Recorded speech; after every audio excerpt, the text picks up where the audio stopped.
helicopter. He asked me to come with him. Think it's right to run?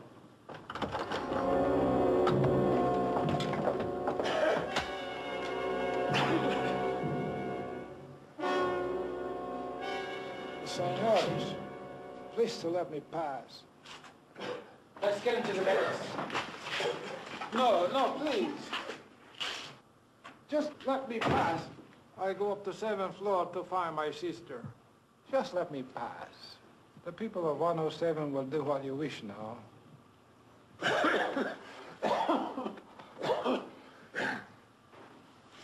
Many have died last week on these streets. In the basement of this building, we find them. I have given them the last rites. Now, you do what you will. You are stronger than us. Well, soon, I think, they be stronger than you.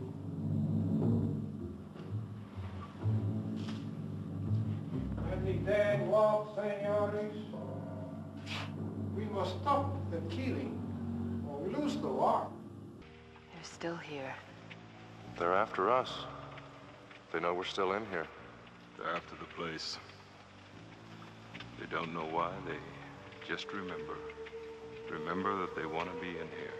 What the hell are they? They're us, that's all.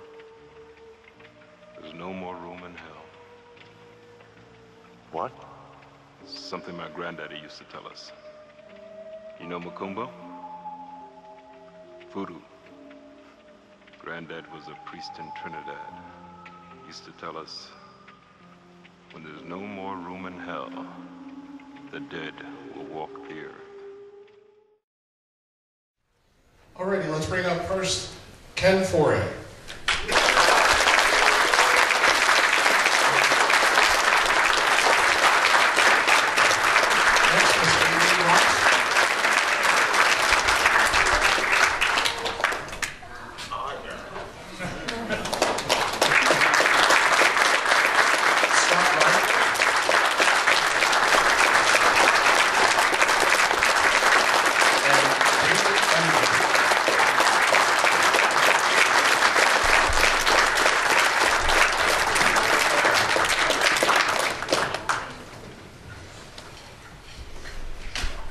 Well, thank you for taking some time out and talking with us. First off, with an easy question, how did you all get involved with the film? I auditioned. I was in an acting class, and a friend of mine turned around. Can you hear me? I auditioned. A friend of mine was in an acting class, and she screamed out loud. She looked at me and she goes, "Oh my God, you're a blonde!" And she goes, "They're auditioning blondes. You have to go down." And I didn't even know who George Romero was. I never saw Night of the Living Dead. And so I just thought it was an audition for anything. Oh, you got one. Hello.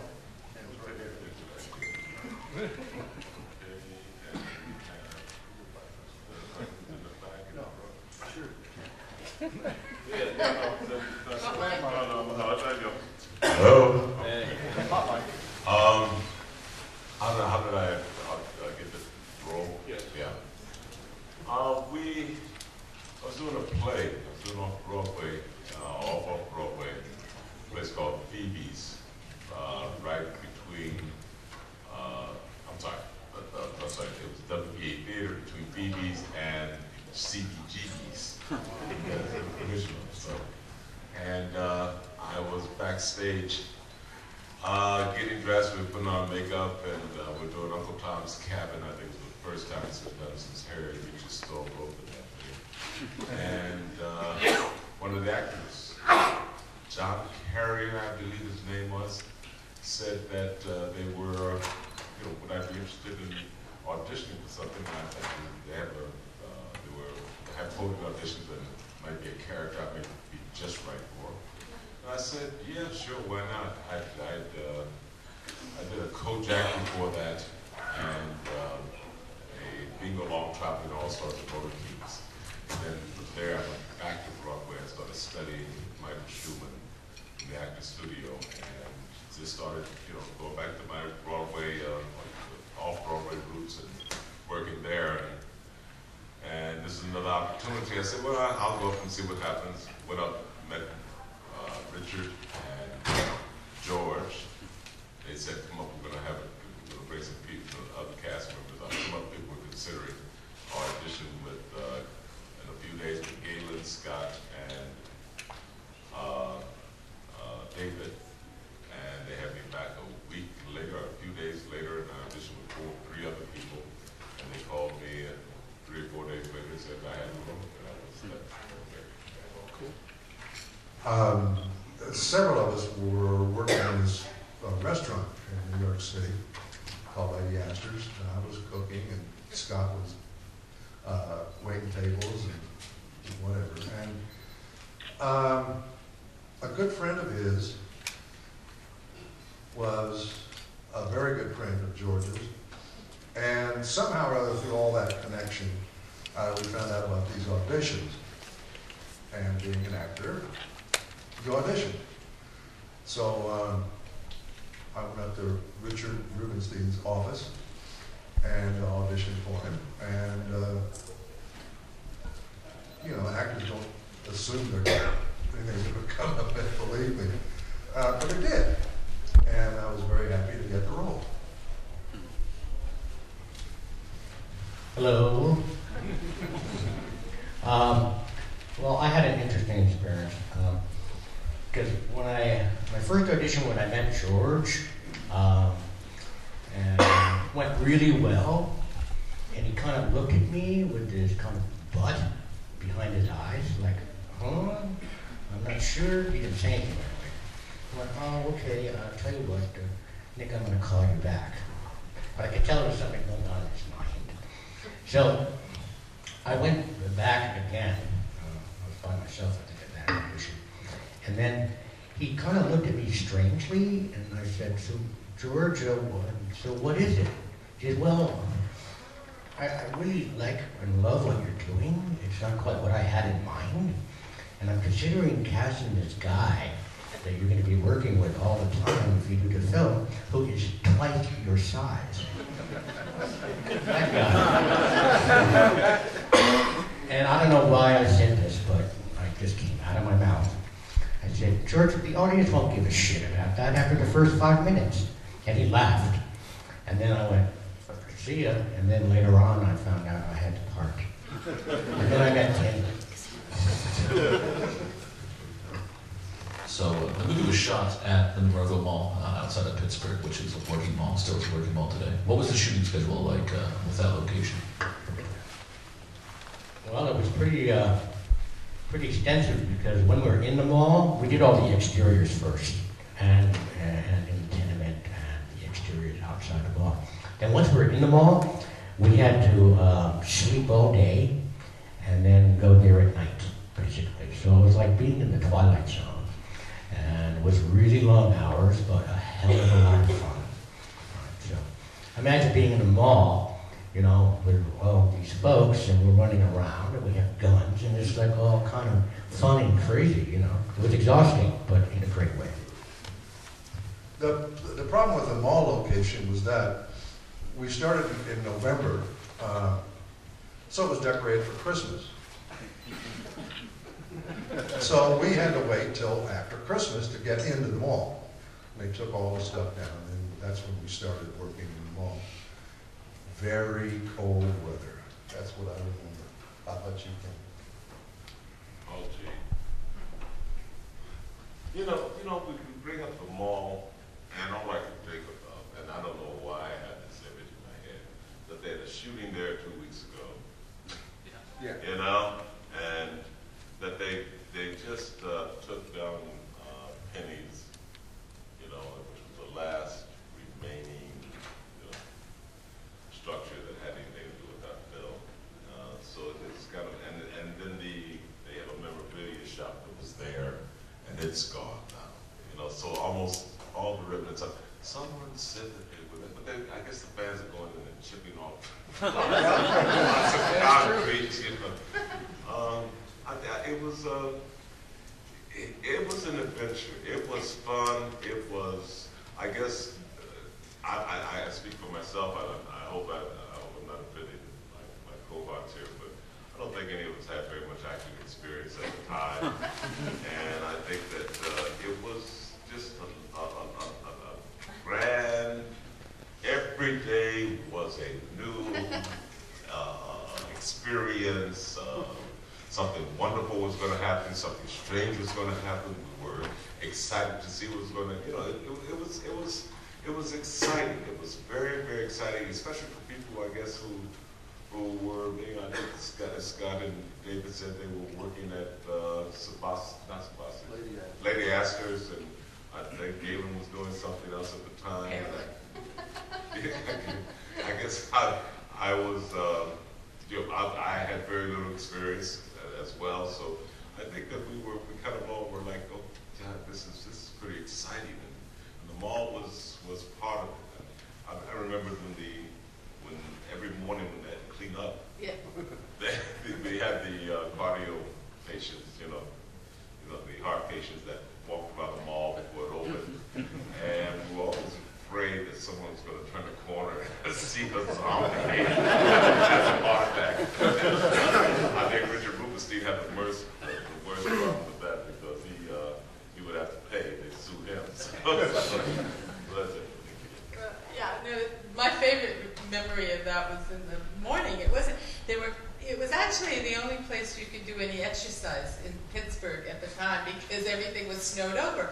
So at 6 o'clock, I think 5 o'clock, 6 o'clock in the morning, we would call it a night or a day, whatever, and the music would come on automatically, and the lights would come on, and then the people started to come to do their exercise, and they would walk around, and I didn't know that that's who they were or what they were doing, and so I started the first few mornings, I would see them, and I would say, no, the zombies, it's over. You can go back and get your makeup off. And then I realized they were just exercising. So, was there a sense of pressure from you guys or anybody on the crew as this was the follow-up to Night of the Living Dead, which is obviously a classic? No. I mean, I never even saw Night of the Living Dead until actually I was cast, and then I think we all had a screening with popcorn and George, and I went, oh my God.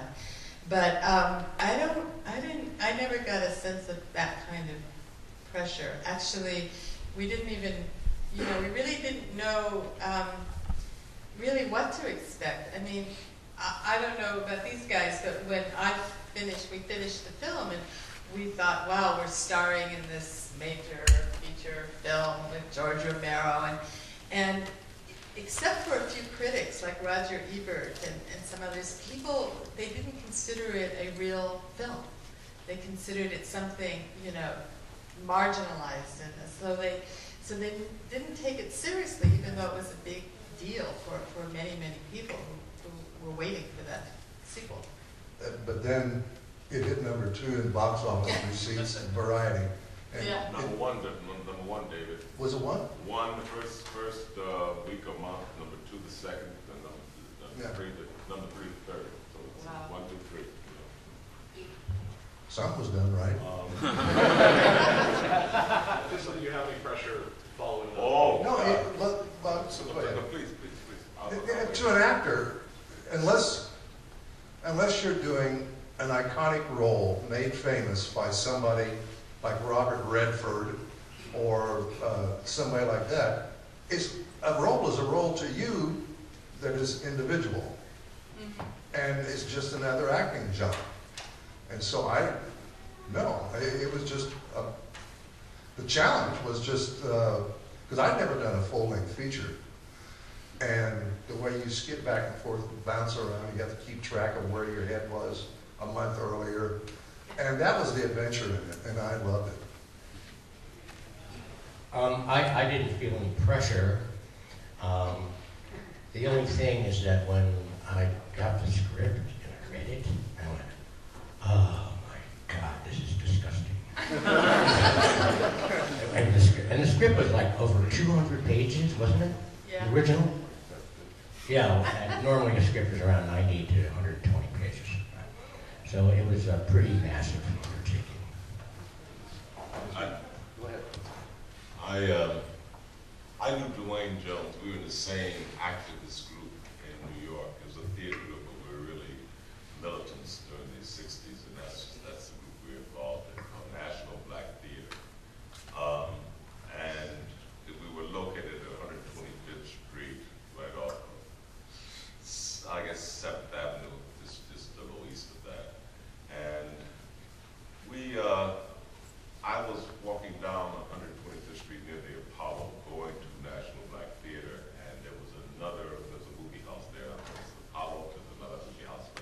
Anyway, there was Dawn of the Dead. There was Dawn of the Dead. There was Night of the Living Dead. And Dwayne Jones's picture everywhere. I said, oh my God, this is Dwayne. So I hurried down, I run up the stairs to our facility. I said, Dwayne, you're in a film. It's called, what is it, Night of the Living Dead? Something. He said, shh. I mean, shit. You're all over the marquee. You know, yeah. I'll tell you about it later. You know. So I kind of, and I never considered, and I saw it. This was years before, and I saw the film, loved it, absolutely loved it. Thought it was I said, well, this is very low budget. Oh boy, this is, but it was so well done. It became one of my favorite films. And I talked to when I got the role, I talked to Dwayne. We stayed in touch, and we talked a bit about Pittsburgh and his experience there when he shot it. And it was, but I never considered the African American being the hero, which Dwayne was for that film, and that I would to take a part, but I would be another African American playing one of the lead roles in the film. I didn't consider that too much. I didn't consider the issue that I survived that would be so important, not only to African Americans, but also to everyone else. Because everyone else says, hey, you survived. Is that important? Yes. Okay, let me wake up. I'm just, it was an ensemble group. I thought, I had a great time. I didn't think of the racial or political or, those kind of issues. I didn't think of that. And only after the film came out and I started to hear something about it, and then maybe even 10 years later, because I went back to doing, TV and other projects, so I wasn't around a lot of horror film friends, and my concentration was on the next job, not the previous job. And so I began to hear, over the years, people come up to me and say, wow, man, you're the brother who made it and didn't die in the first 5 seconds. Oh, yeah, good. Right on. And I think this is a good thing. I don't mean to, be cute about it off the flip, but it was really, I don't know what I was thinking, but I really didn't consider it. And then people had to bring it to my attention, and it's kind of like, yeah. So you spoke a little bit about how you talked to George about the size difference with you and Ken, and there's a great scene in the film in the truck. Did that come from the conversation you had with George, or was that improvised or scripted? You mean when we were on the CB talking to each other? Well, I believe, Kenny, didn't we improvise that whole thing? Sorry, what happened? We'll text it to you. Talking about improv. What did you say? The scene with you and Scott? Yeah, Scott and the truck talking about size difference. Was that scripted or was that ad-lib between you guys? When we're ad-libbing, 2 talk 2 and all that. Yeah. I think we ad-lib it. We did ad-lib some of the editing. We did ad-lib some of it. Yeah, well, but there was some improv going on. Yeah. We were just having fun. I think so. I think he let get. That's one time when George kind of gave us the reins and said, just do something. Yeah, because we took advantage of the fact that we had a height difference. Yeah. And then off screen we would joke about it, right? Yeah, I think you talking off screen when we would joke about that. Well, yeah, like I remember when we were driving in the car, and we would just joke about it, because he's like twice my height. How tall are you? I was 6'5" at the time, and I'm 5'7". Right, and there was a popular little tune that came out, record that came out, Short People Do. Right.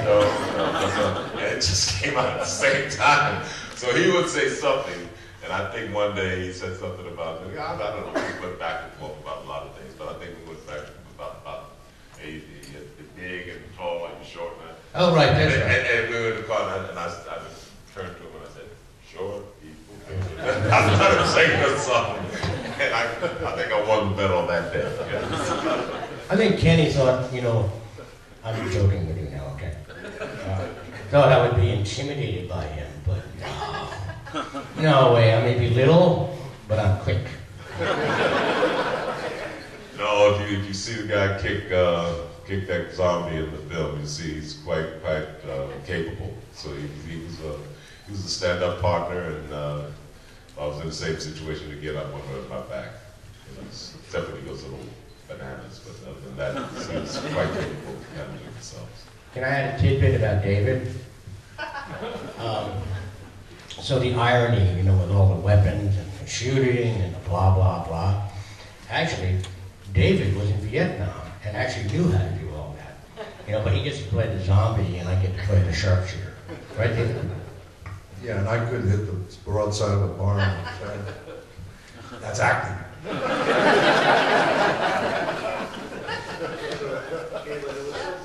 I've read that you didn't want to scream in this film. Talk about making that scene and then portraying a strong female character in horror. Well, yeah, I mean, most horror films have women, the girls, women, running and screaming and being saved and rescued and usually standing there as the guy has to defend the woman and everybody else. And it was an interesting time because I think Sigourney Weaver just was doing Alien. That was like the first really strong woman on screen. Jamie Lee Curtis was doing Halloween. So it was just the very beginning. And so I told George, I was looking at the script, and basically, you know, there was only one scene where she was standing there, and that was the one at the airport, I think, in the barn, and you were rescuing her from the zombies, and I said, I'm not going to scream, you know, I'm not going to run. But I didn't know what I was supposed to do because I had no place to go. And I think, so, I said that was important to me. And then George wrote the scene of her learning how to fly the helicopter. That wasn't in the original script. That was created later because I was rather unhappy about her not taking control.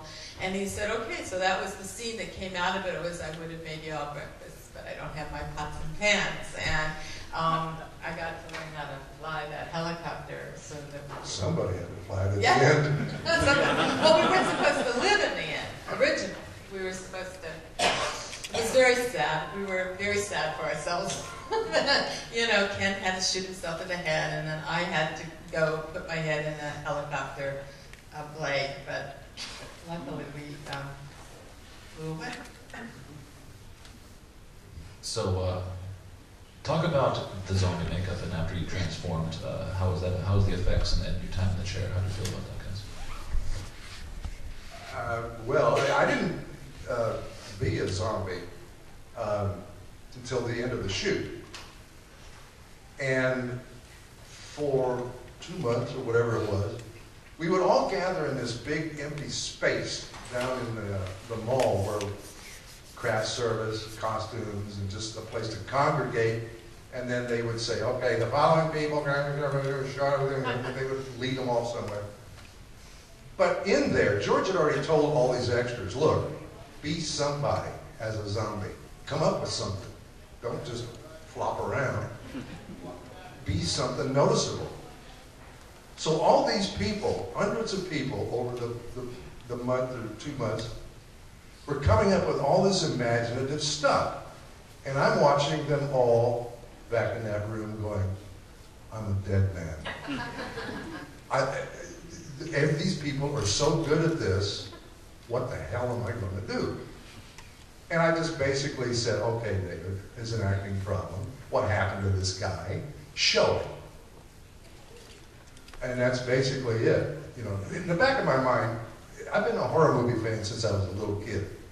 And it was always Bela Lugosi, Boris Karloff, Lon Chaney Jr. And there was always associated with those films, their famous films, a very distinct still image in there that you got out of it. And that's basically what I tried to do by emphasizing the wounds and creating a single image. And then he had to move, and that's. But the makeup stuff, I mean, a couple of hours, you sit there and Sabini slops all this stuff all over you. That's just part of the job. And Scott? About the makeup. That's what you want, right? Okay. So, Tom was really creative the way he did this because there was no latex or anything, basically. What he did, if I remember correctly, took about an hour and a half, maybe 2 hours. He put the solution on my face and then on this very thin tissue, and then he put it all over my face, and he would blow dry it. And he did that over and over and over until my skin just started to stick together, you know, and create this look. And then he just put the makeup on top of it. There was no latex or anything, basically. So that was fun. I thought I would talk like this, you know. And taking it off was a problem? Yeah, that was the problem, yeah. But it was fun, and you have to think about, well, you're a zombie. You know, how alert am I when I wake up? Am I partially alert, or 10%, or 50%? And that was a lot of fun to cover. Work out. Because I've never been a zombie. I would just add that I didn't have makeup on, but my head was supposed to blow off. So what we did was I flew to Pittsburgh before the filming started so Tom could make a cast of my head. And that was the first time I met Tom Savini. And so he said, it's going to be really easy. We're just going to put a cast on your head, and that way we create the head, and then when we blow it up, it's not going to be. And it's just, you're not going to breathe too easily for a little while as we lay. You know, and he kept saying, this is going to get better, don't worry, and don't panic. He kept saying, don't panic, and you're underneath. And so we did all of this, and then he couldn't get the head out. So then he said, it's never happened before, but this is going to be fine. And I'm thinking, and so, you know, it was quite a love fest with Tom after that. But it was great. We got the head off. It was a little while, but it was fun. Talk about the stunt work that you guys had to do, particularly Scott with the escalator. Well, that was kind of fun because in the script, if I recall correctly, it says Roger runs down the escalator, right? And then for the camera, I believe, was at the top, right? And I looked, or maybe it was down below to catch Roger running. But I looked at the escalator and I said to George, what if I slide down the middle? And he went, huh? I said, no, I'll just slide down the middle, and if you can have somebody spot me at the bottom so I don't break my back. And he went, okay.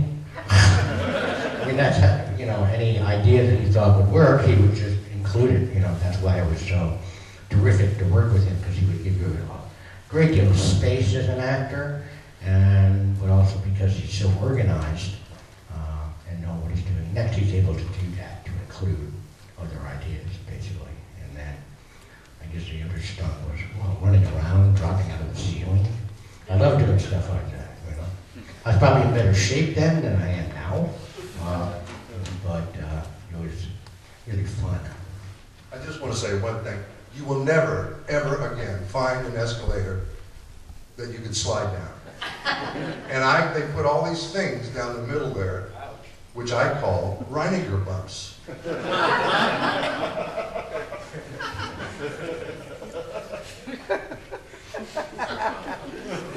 don't top that.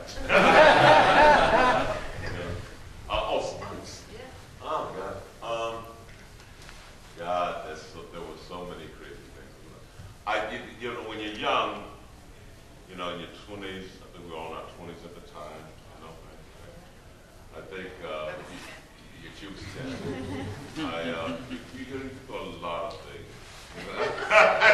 And so they had me at one point when so they had me at one point. I think it's when I shoot, not when I shoot Savini. It's one of the other, you know, when I run across the central part of the mall, and then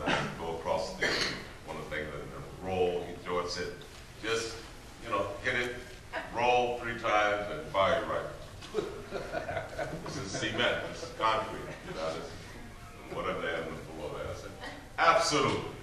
Now, did it, no problem. If they asked me to do it again today, I'd say it out of your freaking mind.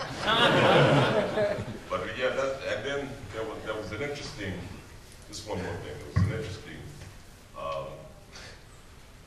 it's kind of quite fun. Gaylen, at the last scene on the roof, Gaylen is in the chopper whistles and fly away. And there's a guy, I don't know who he was in, he was in Dave, was it Dave? Jay. The gun. Yeah, the gun. The Yeah, rifle. Jay hit the rifle.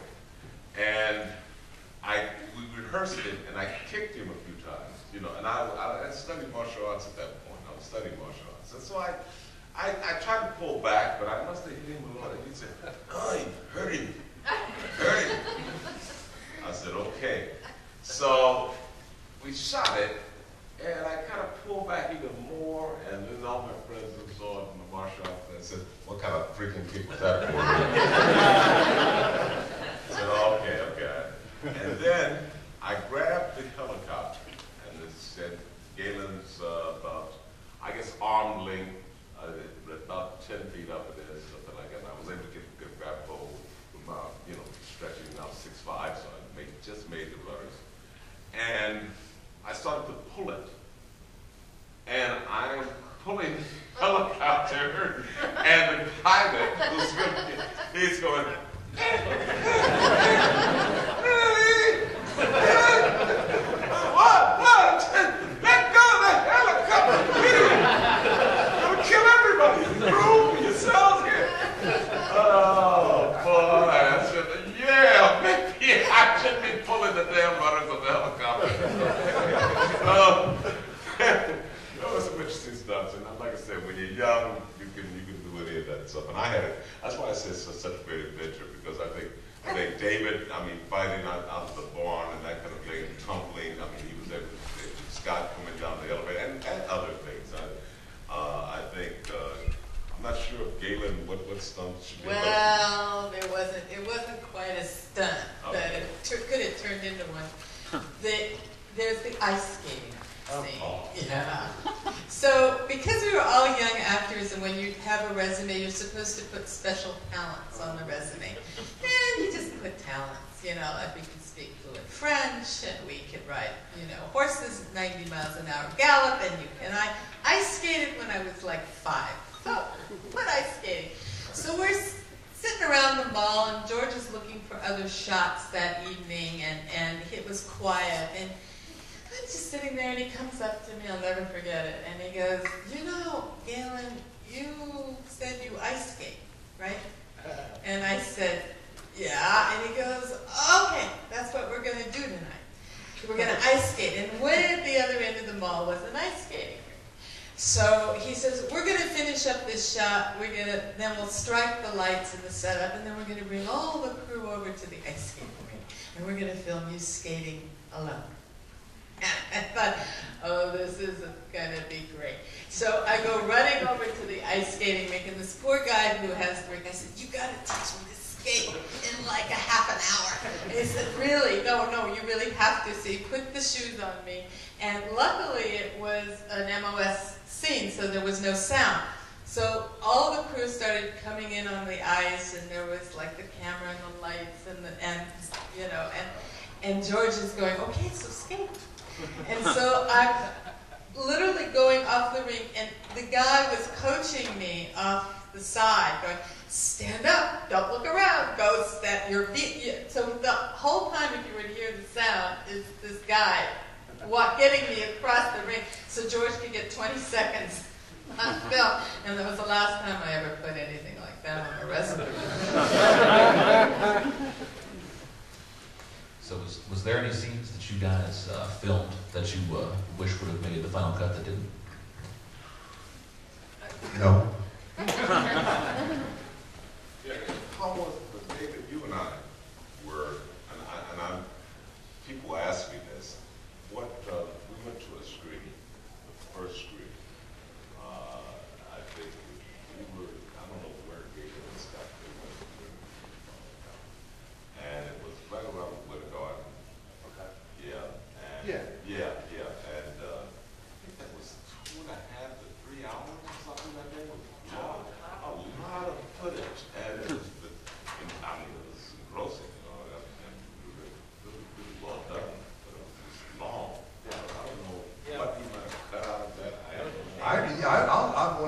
read the script, I said, is this about trucks?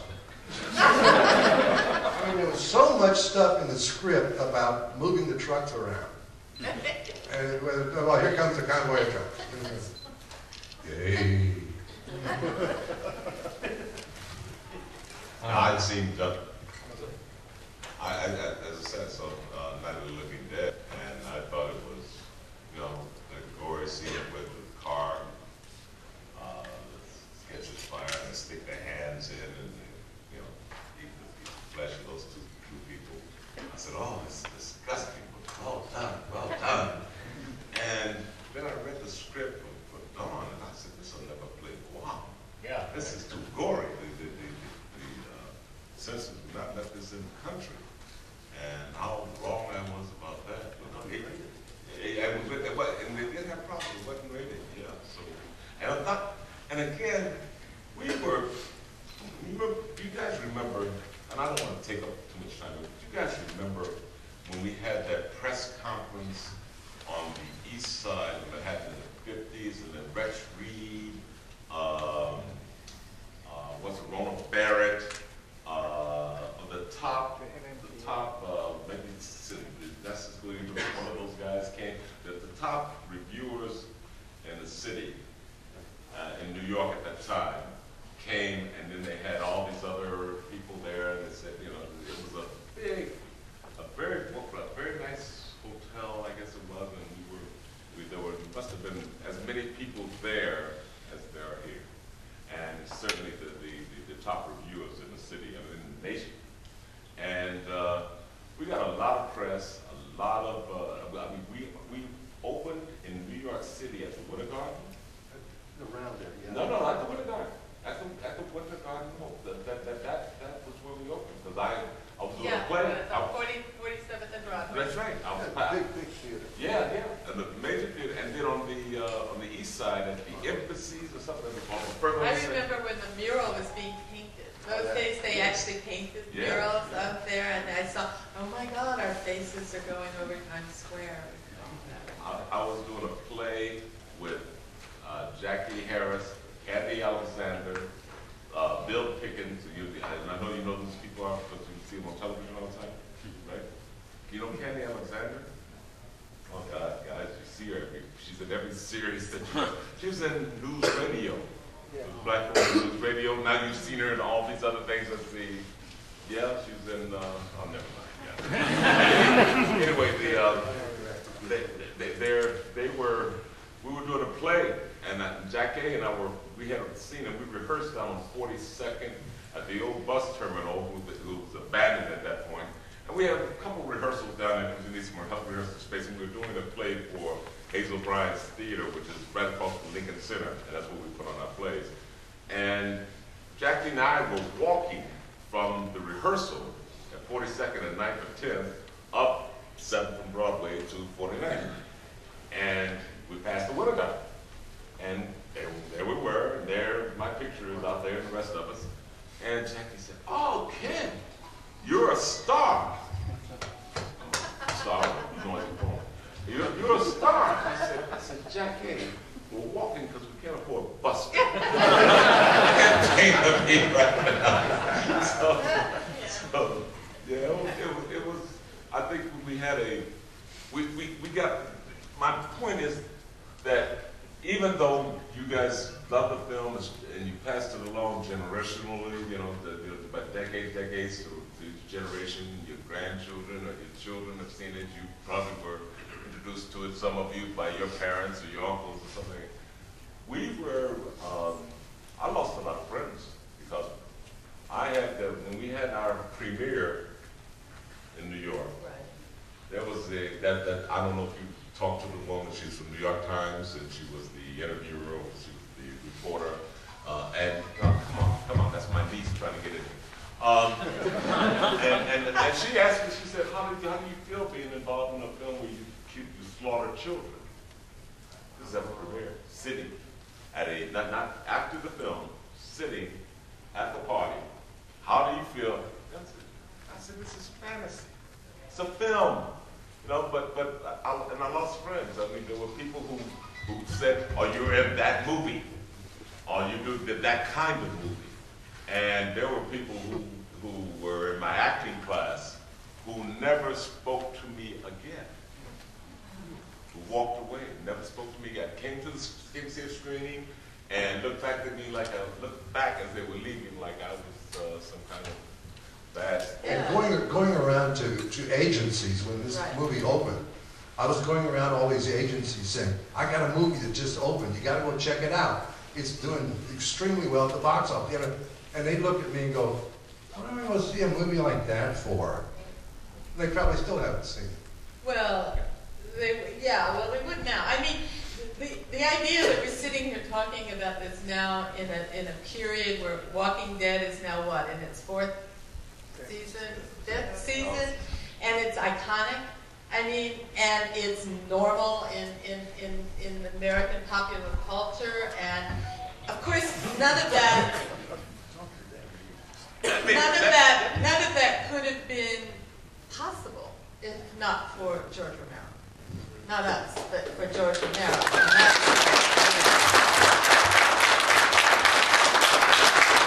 I wanted to share something with you that you might appreciate. I remember when we did the scene in the basement, and all those zombies are eating each other. And then Ken and I come in, and George was, standing there. And it's pretty gross, right? I mean, it's just, and just looking at it live, it looked like really gross, right? And I turned to George, I said, George, this is like really disgusting. And he just smiled and said, yeah, I know. And then one other thing, in terms of my grandmother wanted to come to the opening in New York, and I said, please do not come. And she kept persisting. She was a very dominant kind of person. I said, okay, you're forewarned. So I sat with her and I held her hand. And then when they blew the guy's head off, she said, dear, I have to leave. So I had to take her and I had to put her in a cab. I said, I told you so. Anyway.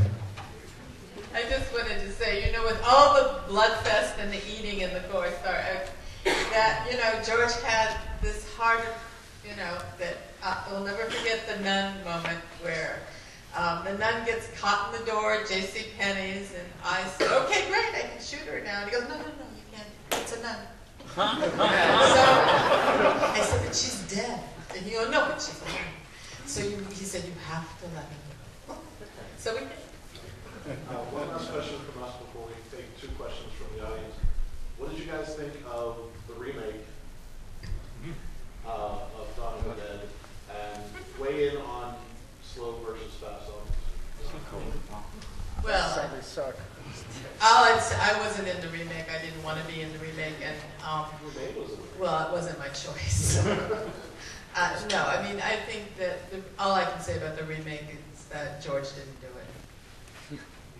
That's the one thing that is the difference.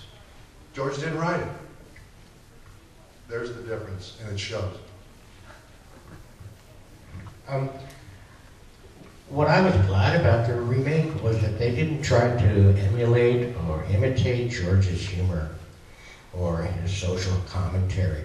Because I think if they tried to do that, that would have been a huge mistake on their part. Because it's just his wavelength of his brain and how he thinks, basically. And fast zombies, slow zombies, the big difference for me, I'm not political about it, but was that in George's film, the zombies are characters, right? In that film, the zombies are all the same, basically, and they just run really fast. But it was pretty intense, it was pretty high action, and it was well done. And just to share one thing with you, the people who made that movie, Eric Newman, who was the producer, and Zack Snyder, who was the director, that was his first movie, right? He'd done commercials before. And I'll never forget the day when I arrived to do the cameo. Eric Newman came up to me and he was acting like a teenager. I swear to God. He was going, wow, man, it's like amazing that you were standing right here, right now. And I said, well, I said, thank you very much, Eric. And I said, so how did you end up doing this? And he said, I've been a fan of Dawn of the Dead since I was a young boy. And he said, I always dreamed to make this movie. Right. And I said, seriously? He said, yeah. And he said, I can't believe I'm actually here. And then he said something which I thought was really kind of great. He said, you know, I don't want to offend George, you know, and I had no intention on my part to do that, basically. Oh, that's a tough question, man, because it's like something. First I thought the movie was a tribute to us. I thought, as Scott just said to you, that they were fans, absolute fans. I thought some of the shots were wonderful, especially the shot of the first shot where the trucker, the tanker runs into the car, that kind of thing, the Hitchcockian shot.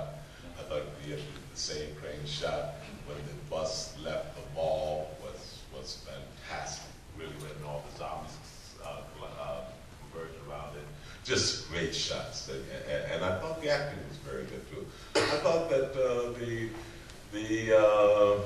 play between the roof and the gun shop was very interesting.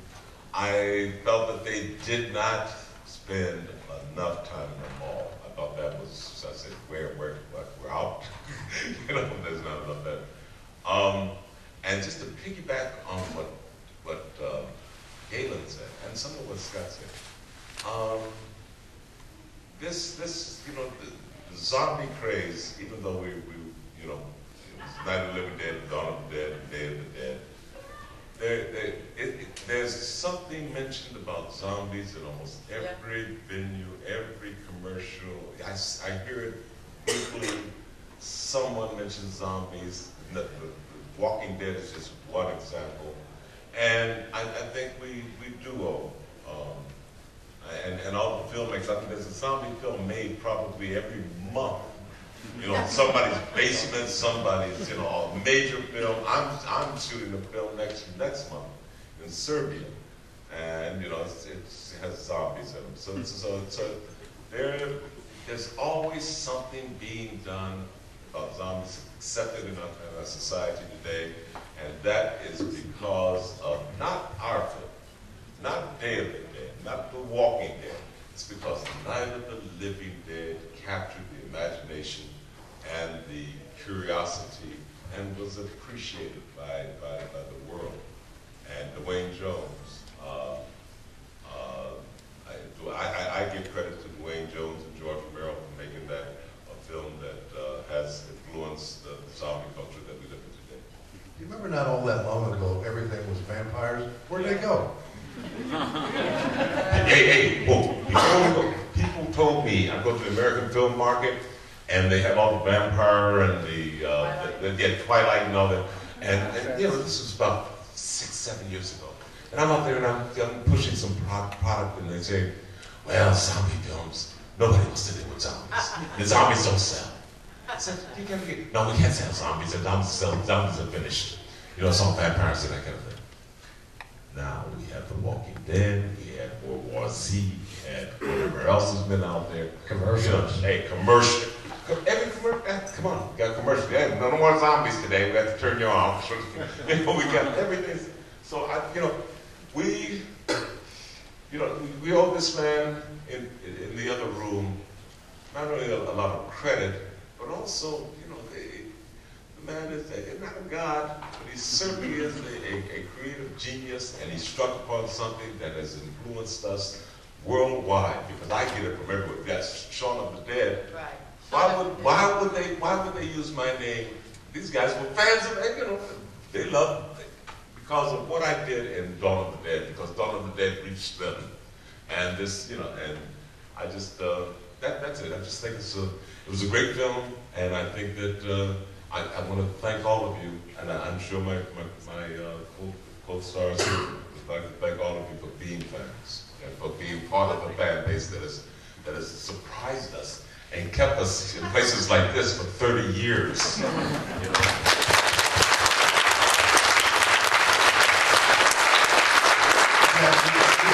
We didn't get to the top of the box office because we saw it 30 million times.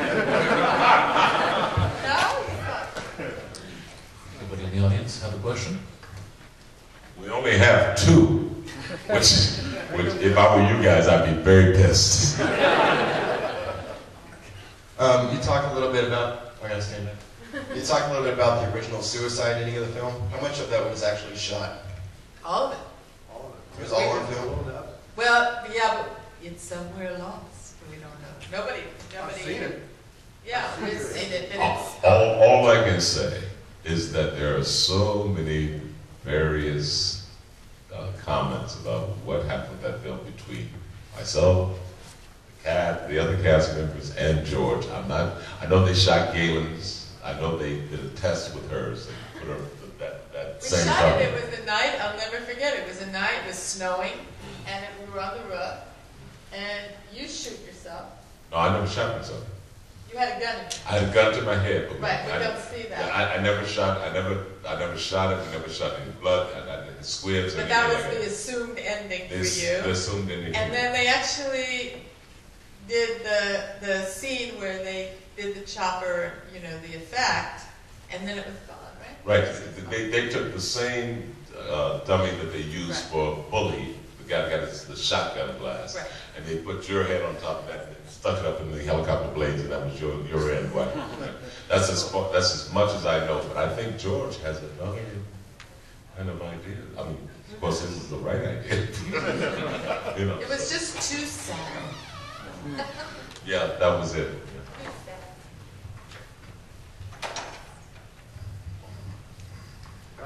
You know, every time I do one of these panels with you guys, I find new information.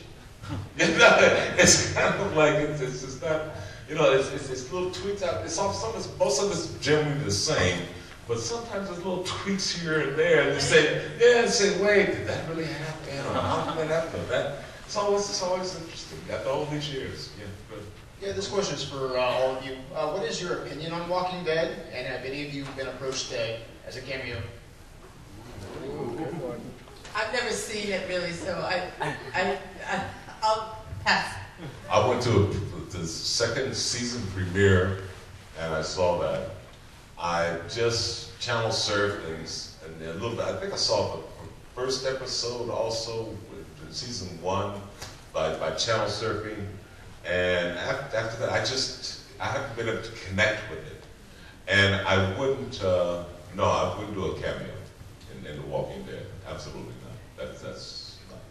The difference, like when I told you that George got all the extras together and said, now, be somebody, do something, you know.